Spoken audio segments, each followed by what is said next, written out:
graça, seja muito bem-vindo ao canal Olhar Teológico. Eu me chamo Augusto e é um prazer ter você aqui. Hoje, para mais um estudo da Palavra do nosso Deus. Mas antes de entrarmos neste estudo, eu gostaria de deixar um esclarecimento aqui para você que estará acompanhando o nosso vídeo. A partir de hoje, estaremos entrando numa série de estudos sobre a Palavra de Deus, sobre a Bíblia. Nosso primeiro estudo será como estudar a Bíblia e compreendê-la. Depois nós vamos estar entrando dentro de alguns outros contextos que abordam essa ideia de como estudar e como compreender a Bíblia. No estudo de hoje, nós vamos tratar, pegando 4, 5 textos da própria Bíblia, para entendermos o que é a Bíblia, as Sagradas Escrituras. Posteriormente, nós estaremos estudando as Escrituras, como estudá-la e assim sucessivamente. Mas sem mais delongas, eu gostaria já de estar entrando nesse estudo de as Escrituras ou os escritos sagrados. Permeia as Escrituras algumas afirmações, mas para que nós consigamos tirar ou extrair da própria Bíblia essas afirmações, é necessário que você e eu, ao estudarmos a Bíblia, nós façamos algumas perguntas para o próprio texto, para que o próprio texto nos responda cabalmente aquilo que ele tem como afirmação, tanto para mim como para você. E nossa primeira pergunta, a qual nós tentaremos responder usando somente o texto bíblico, é a seguinte: qual é o nome porque são geralmente conhecidos os sagrados escritos da Bíblia?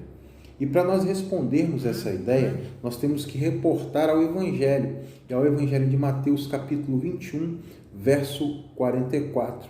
Se possível, abra sua Bíblia junto comigo e vamos ler o texto. Perguntou-lhes Jesus: nunca leste as Escrituras? A pedra que os construtores rejeitaram, esta veio a ser a principal pedra angular. A Bíblia geralmente é conhecida, principalmente no Novo Testamento, Escrituras. E quando nós pensamos em Escrituras, nós temos que ter em mente que a Bíblia a qual Cristo usava era o Antigo Testamento. Ainda não tínhamos o cânon do Novo Testamento fechado ou finalizado. E quando digo cânon, só como uma questão de esclarecimento, cânon, dentro do contexto grego a qual a Bíblia foi escrita, que é o grego koiné ou o grego comum, cânon quer dizer régua de medir. Então, existia a régua de medir já, que era o Antigo Testamento, que era a literatura ou os escritos sagrados que os judeus se instruíam uns aos outros, seguiam as leis e estudavam para conhecer mais de perto o Deus, Criador, ao Deus a qual eles serviam, mas os escritos do Novo Testamento ainda não estavam finalizados ou ainda não tinham sido compilados pelos apóstolos e posteriormente por aqueles que seguiam esses apóstolos. Mas para termos em mente aqui, ou para tentarmos responder ou conhecer melhor essa afirmação a qual fizemos as Escrituras Sagradas, temos que fazer também algumas outras perguntas para o próprio texto, para que o próprio texto nos responda, para que possamos aprender não com ideias e filosofias humanas, mas sim com aquilo que a própria Palavra de Deus tem para nos instruir. Que outro título é dado a essa revelação de Deus aos homens? Essa resposta nós vamos encontrar lá em Lucas 8, verso 21, onde nos diz o seguinte: ele, porém, lhes respondeu: minha mãe e meus irmãos são aqueles que ouvem a palavra de Deus e as praticam. Nós vemos também que na Bíblia, um outro título que é usado para as Escrituras Sagradas ou para os escritos sagrados é a palavra de Deus. Então, quando nós pensamos nas Escrituras Sagradas, nós temos que ter em mente que elas eram conhecidas nos tempos de Cristo como as Escrituras e também como a Palavra de Deus, assim como ela é conhecida hoje em nossos dias. Então, a Bíblia, ela é os escritos sagrados ou os escritos a qual os homens de Deus foram impulsionados e inspirados a escreverem, mas também ela é conhecida como a palavra de Deus. Quando nós pensamos lá nos profetas do Antigo Testamento, nós vamos entender e vamos compreender que os profetas do Antigo Testamento, quando iam pronunciar algo, eles diziam: assim diz o Senhor, já dizendo ou deixando claramente que aquilo que eles iam pronunciar ou anunciar ao povo, ao povo de Israel e também àqueles que tentavam contra o povo de Israel, não eram palavras advindas deles, nem meros pensamentos ou próprio invenção das suas mentes, mas sim aquilo que Deus colocava em seus lábios, em seu coração, para que eles pudessem estar transmitindo ao povo de Deus, que era o povo de Israel, e também às nações circunvizinhas que ali estavam. Mas também, como já foi dito por mim, nós devemos responder uma outra pergunta: como foram dadas as Escrituras? De que forma Deus deu as Escrituras para que elas chegassem até nós hoje? Claro, também como uma questão de esclarecimento, aquilo que nós temos hoje em nossas mãos são cópias de cópias de cópias de cópias. Mas antes dessas cópias existiram os seus originais.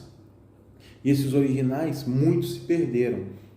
Encontra-se em vários museus, em várias galerias do mundo, cópias mais próximas daquilo que saíram da mão dos profetas, dos apóstolos, daqueles que foram inspirados pelo próprio Deus. Mas voltando à nossa pergunta, como foram dadas as Escrituras, nós vamos lá em 2 Timóteo 3, verso 16, que nós vamos encontrar essa resposta, uma resposta bíblica. Toda a Escritura é divinamente inspirada. Então, a Bíblia, ela foi dada por inspiração divina. E ela não só foi dada por inspiração divina, ela é a própria inspiração divina para mim, para você. João Calvino, ele vai dizer que a Bíblia é a revelação acomodada de Deus para mim, para você. É a teoria da acomodação. Como eu e você temos a mente limitada, temos a mente finita, Deus ele se acomoda através da Bíblia para que nós possamos tentar entender um mínimo da mente de Deus. Então, a Bíblia é a acomodação dos pensamentos de Deus para você e para mim. Mas uma outra pergunta também ela surge para que nós possamos entender e para finalizarmos esse estudo de hoje. A pergunta é a seguinte: por quem foram dirigidos os homens que assim falaram por Deus? E a resposta nós encontramos lá em 2 de Pedro 1, verso 21. Porque nunca, jamais, qualquer profecia foi dada por vontade humana, mas homens santos falaram da parte de Deus, movidos pelo Espírito Santo. Então, a palavra de Deus é uma palavra que veio diretamente do fôlego de Deus, veio diretamente da mente de Deus para mim e para você.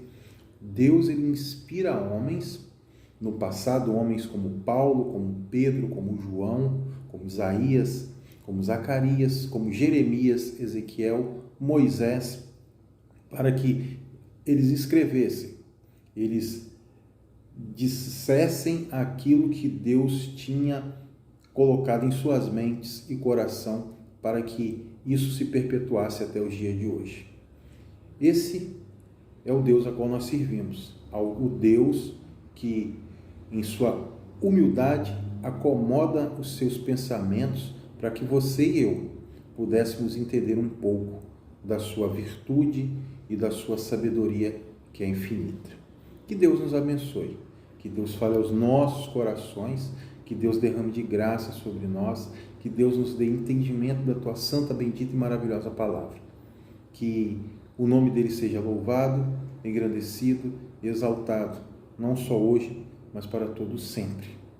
Até o próximo estudo. Fiquem todos na paz.